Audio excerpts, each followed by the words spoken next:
السلام علیکم. میں سب سے پہلے امامیہ ویلفیئر کی جانب سے میز پہ بیٹھے ہوئے اپنے سارے علماء اور شعراؤں کا شکریہ ادا کرتا ہوں کہ انہوں نے ہماری دعوت کو قبول کیا اور اپنا قیمتی وقت دے کر یہاں پر تشریف لائے. میں ہر سال تھوڑا سا وقت لے کے امامیہ ویلفیئر کی ایکٹیویٹیز کے بارے میں آپ لوگوں کو بتا دیتا ہوں. یہ جشن ماشاءاللہ اب یہ 17واں سال ہے امامیہ ویلفیئر کے جانب سے. یہ مولا ابو طالب علیہ السلام کے ولادت کے موقع پر یہ جشن کا منعقد کیا جاتا ہے. ہر سال میں امامیہ نے کیا ایکٹیویٹیز کری پورے سال میں وہ بتاتا ہوں, لیکن یہ پچھلے 2 سال کا میں لکھ کے تو لایا تھا, لیکن میرے پاس ٹائم صرف 10-15 منٹ کا ہے, تو میں اگر یہ ساری تفصیل سے بتاؤں گا تو بہت وقت لگے گا. تو میں آپ سب سے گزارش کرتا ہوں کہ سووینئر ضرور لے کے جائیں, کیونکہ اس میں نے بھی تفصیل سے لکھا ہے, اور ہمارے ڈاکٹر صفدر بھائی نے بھی لکھا ہے کہ امامیہ نے کیا پچھلے 2 سال میں ایکٹیویٹیز کی ہے.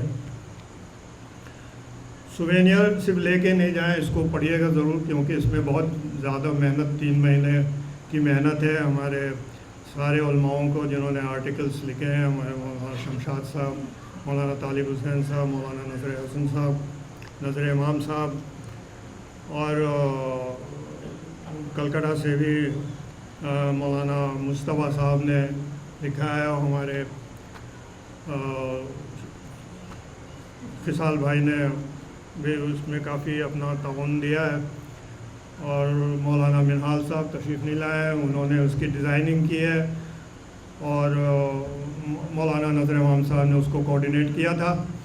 تو کافی محنت لگی ہے ماشاءاللہ اس میں, اور بہت اچھا سووینئر ہے, کافی کام کی چیزیں بھی اس میں موجود ہیں. تو آپ سے گزارش ہے کہ لے کے جائیں اور پڑھیں ضرور.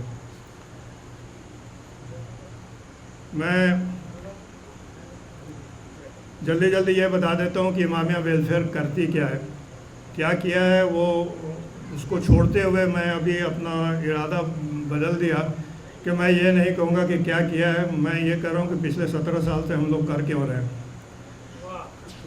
یہ. اور دوسری چیز کہ مولانا ہمارے شبیب حسینی بھائی نے ایک کتاب بھی لا کے رکھی ہے, سفینۃ النجات, جو فری ہے, آپ سب لوگ لے جا سکتے ہیں, اور اس کو بھی ضرور پڑھیں.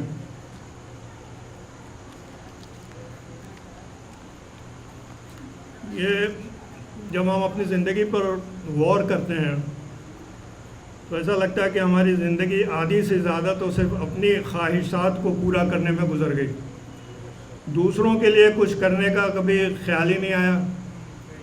کبھی ماں باپ کے سے ضد کرتے رہے کہ یہ کھلونے چاہیے, وہ کھلونے چاہیے, 3 پہیے والی سائیکل چاہیے, تھوڑے بڑے ہو گئے تو 2 پہیے والی سائیکل چاہیے, جب نوکری میں آ گئے تو اسکوٹر چاہیے, تھوڑی آمدنی بڑھی تو کار چاہیے, تھوڑی اور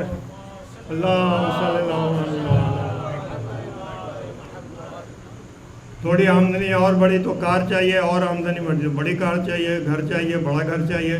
تو آدھی سے زیادہ زندگی جو ہے اسی طرح گزر گئی. پھر خیال آیا کہ کچھ اور دوسروں کے لیے بھی کرنا چاہیے تاکہ آخرت کے لیے کچھ سرمایہ اکٹھا ہو جائے.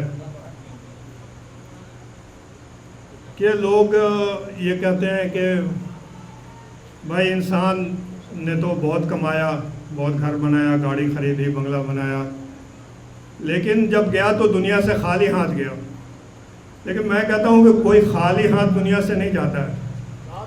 ہر انسان بھرا ہاتھ لے کے جاتا ہے, چاہے وہ اپنے مال نیکی لے کے جاتا ہے یا اپنی برائیاں لے کے جاتا ہے. صرف فرق اتنا ہے کہ جو چیز لے کے جاتا ہے وہ دکھتی نہیں ہے ہمیں. وہ اس لیے نہیں دکھتی ہے کہ جو چیز دکھتی ہے وہ یہیں رہ جاتی ہے. گھر بنایا یہیں رہ گیا, گاڑی خریدی یہیں رہ گیا, اہل و عیال چھوڑ کے گیا یہیں رہ گیا, مر گیا اس کا جسم یہیں رہ گیا, اس کا کفن یہیں رہ گیا.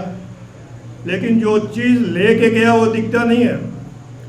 وہ اس لیے نہیں دکھتا ہے کہ جس کی بارگاہ میں جا رہا ہے وہ خود نہیں دکھتا ہے, تو وہ دکھنے والی چیز کا وہاں پر کوئی کام نہیں ہے.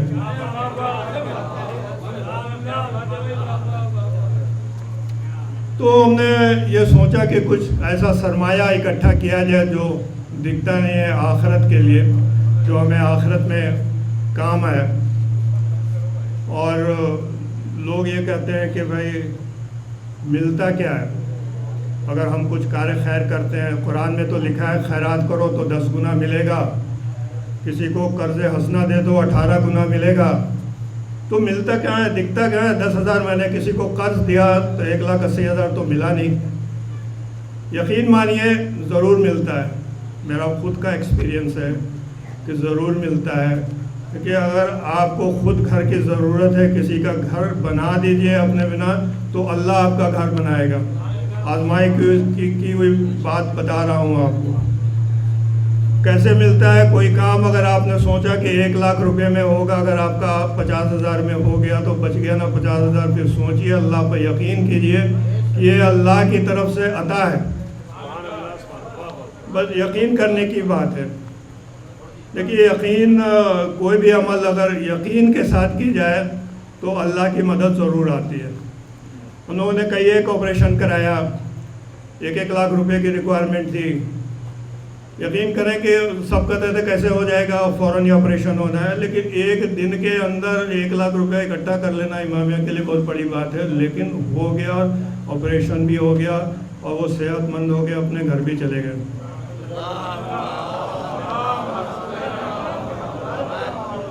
تو یقین کے ساتھ اگر کوئی عمل کیجیے گا تو اس کی مدد ضرور اللہ کی طرف سے آتی ہے. قصہ میں سنا دوں, شاید آپ لوگوں نے بھی سنا ہو کہ ایک چرواہا تھا, تو وہ ندی کے کنارے ایک گاؤں تھا, اس میں رہتا تھا. تو ندی کے اس طرف لوگوں کے کھیت باڑی تھے, ندی کے اس طرف جنگل تھا. تو وہ اس طرف نہیں چراتا تھا کہ کسی کسان کا کھیت چر جائے گا تو ہرجانہ بھرنا پڑے گا. تو ناؤ سے روز دوسری طرف جنگل میں جا کے اپنے جانوروں کو چرایا کرتا تھا. تو اس کے لیے جو بھی 2 آنا 4 آنا آنے جانے کا روز کا خرچ ہوتا تھا.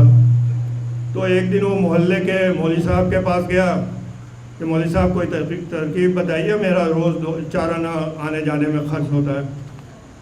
تو مولوی صاحب نے, اس میں کیا پریشانی ہے بھائی, بسم اللہ کہو, اتر جاؤ ندی میں, پار ہو جاؤ گے, بس اتنی سی بات ہے. بولا ہاں. تو دوسرے دن گیا, اپنے بکریوں کو لے کے بسم اللہ کہا اور چلا گیا. روز کا عمل تھا اس کا, جاتا تھا اور آتا تھا. تو ایک دن آیا تو دیکھا کہ جنگل کی طرف مولوی صاحب کنارے پر کھڑے بڑے پریشان ہیں. کہا مولوی صاحب کیا بات ہے؟ بولے ناؤ والا چلا گیا, میں گھر کیسے جاؤں گا؟ بولے اس میں مولوی صاحب آپ نے ہی تو طریقہ بتایا ہے, اس میں پریشانی کیا ہے, بسم اللہ کہیے اور چلیے. اس نے بسم اللہ کہا اور وہ خود چلا گیا. جب وہ اب تھوڑی دور چلا گیا تو مولوی صاحب کو ہمت آئی, بسم اللہ کہا, اتر گئے پانی میں. جب کمر سے اوپر پانی گیا تو چلانے لگے, بھائی بچاؤ بچاؤ. وہ چرواہا واپس آیا, ان کو بھی اٹھایا اور لے کر کے ندی کے پار کرایا. بولا مولوی صاحب یہ آپ کے بتائے ہوئے نسخے پہ میں روز آ جا رہا ہوں, یہ آپ کیسے ڈوب رہے تھے؟ بولا بھائی بات یہ ہے کہ جو یقین تمہارے پاس ہے وہ میرے پاس نہیں ہے. تو یقین کے ساتھ اگر کوئی کام کیا جائے تو ضرور اللہ کی مدد آتی ہے. تو بس کوشش یہی ہے کہ ہم لوگوں نے آدھا سے زیادہ زندگی اپنی خواہشات کو پورا کرنے کے لیے صرف کر دی, اب کچھ آخرت کے لیے بھی تیاری کر لی جائے. آج کل دیکھتے ہوں گے بہت سے لوگ سفر پہ گھومنے پھرنے کے لیے دوسرے ملکوں میں جاتے ہیں, ہفتے 10 دن کے لیے جاتے ہیں. تیاری کتنی کرتے ہیں, پہلے وسائل جمع کرتے ہیں, پیسے جمع ہو جائے, پاسپورٹ بنواتے ہیں, پھر ویزا لگواتے ہیں, پھر ٹکٹ لیتے ہیں, پھر جہاں جا رہے ہیں وہاں بکنگ کراتے ہیں, پھر وہاں ٹیکسی بک کرتے ہیں گھومنے پھرنے کے لیے. بھائی 1 ہفتے کے لیے جا رہے ہو, اتنی تیاری ہے, اور جہاں ہمیشہ کے لیے جانا ہے وہاں کے لیے کیا تیاری کر رہے ہو؟ بس اسی تیاری کے لیے کوشش میں ہم لوگ تھوڑے 15-16 سال سے لگے ہوئے ہیں. آپ لوگوں کی دعا ہے کہ اللہ اس انجمن کے امامیہ کے اراکین کو, ہمارے علماء کو سلامت رکھے, تاکہ ہم لوگ ان کی سرپرستی میں آگے بھی کام کرتے رہیں. 2 اعلان کرنا چاہ رہا تھا. ایک تو جہاں تک آپ لوگ بات پہنچا سکتے ہیں وہاں تک ضرور پہنچائیں. علماء اپنے تقریروں میں سامعین تک ضرور پہنچائیں. اس کے ایک تو جو لوگ ہیلتھ انشورنس کرا سکتے ہیں وہ اپنا ہیلتھ انشورنس ضرور کرائیں. مجاہدی بھائی یہاں موجود ہیں. تو میں نے ابھی دیکھا ہے کہ یہ کووڈ کے بعد جو لوگ بڑے ہاسپٹل میں ایڈمٹ ہوتے ہیں باحیثیت لوگ ہوتے ہیں، مگر ہاسپٹل کا بل اتنی تیزی سے بڑھتا ہے، 1-1 لاکھ روپیہ روز کا بل آئی سی یو میں بڑھتا ہے کہ وہ بھی پریشان ہو جاتے ہیں۔ تو جو کرا سکتے ہیں وہ اپنا انشورنس ضرور کرائیں، فیملی فلوٹنگ فیملی، ایک ہی انشورنس میں پوری فیملی میاں بیوی 2 بچے کور ہو جاتے ہیں۔ جو لوگ نہیں کرا سکتے ہیں، سرکار کی طرف سے بہت سی فیسلٹی ہے، آیوشمان کارڈ ہے جو 5 لاکھ تک اپنا علاج فری کرا سکتے ہیں، وہ بھی نہیں بنوا سکتے تو EWS کارڈ تو آج کل بہت ہی آسانی سے بن جاتا ہے، اکنامکل ویکر سیکشن کا کارڈ۔ اسی ہفتے ایک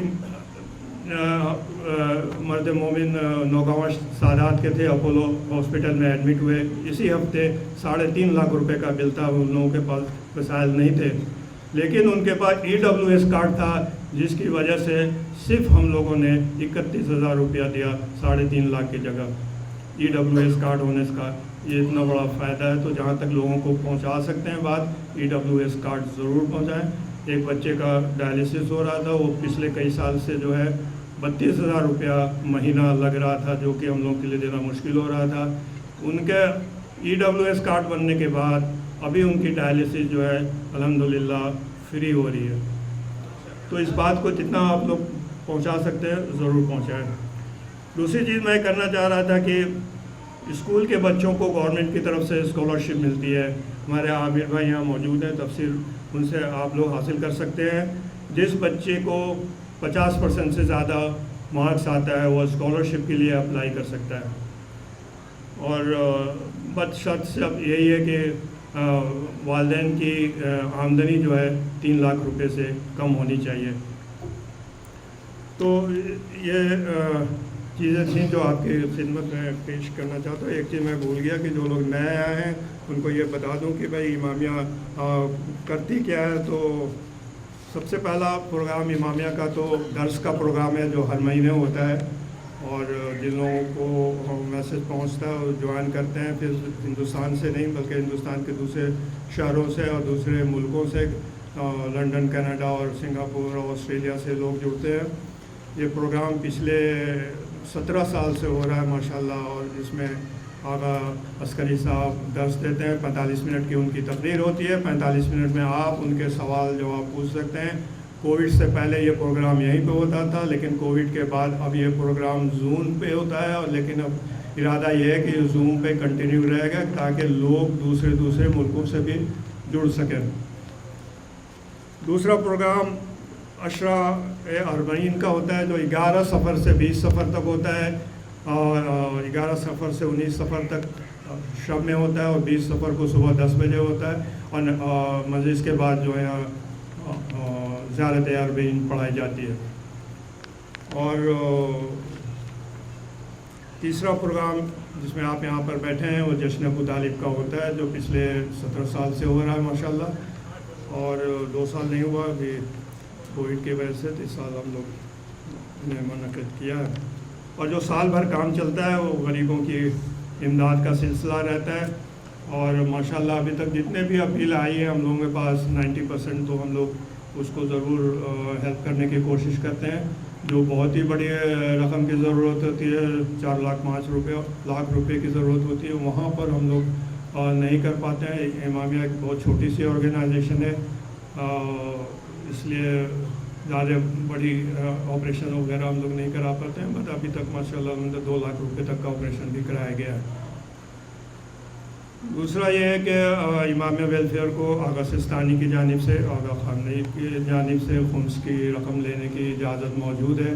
ہم نے اجازت کی فوٹو کاپی سووینئر میں ڈال دی ہے، تو آپ سووینئر لے جائیں گے، اس میں آپ دیکھ سکتے ہیں، اس میں جو فارسی میں ہے اس کا اردو میں اور انگلش میں ترجمہ بھی لکھا ہوا ہے، تو اس کو آپ دیکھ سکتے ہیں۔ بس ایک چیز بتا دوں کہ خمس کا جو پیسہ امامیہ میں آتا ہے اس کا استعمال ہم لوگ صرف غریبوں کی امداد کے لیے کرتے ہیں، اور کسی بھی فنکشن میں وہ پیسہ استعمال نہیں ہوتا ہے۔ باقی کے فنکشن ہم لوگ مومنین کے اکاؤنٹ سے ہی کرتے ہیں۔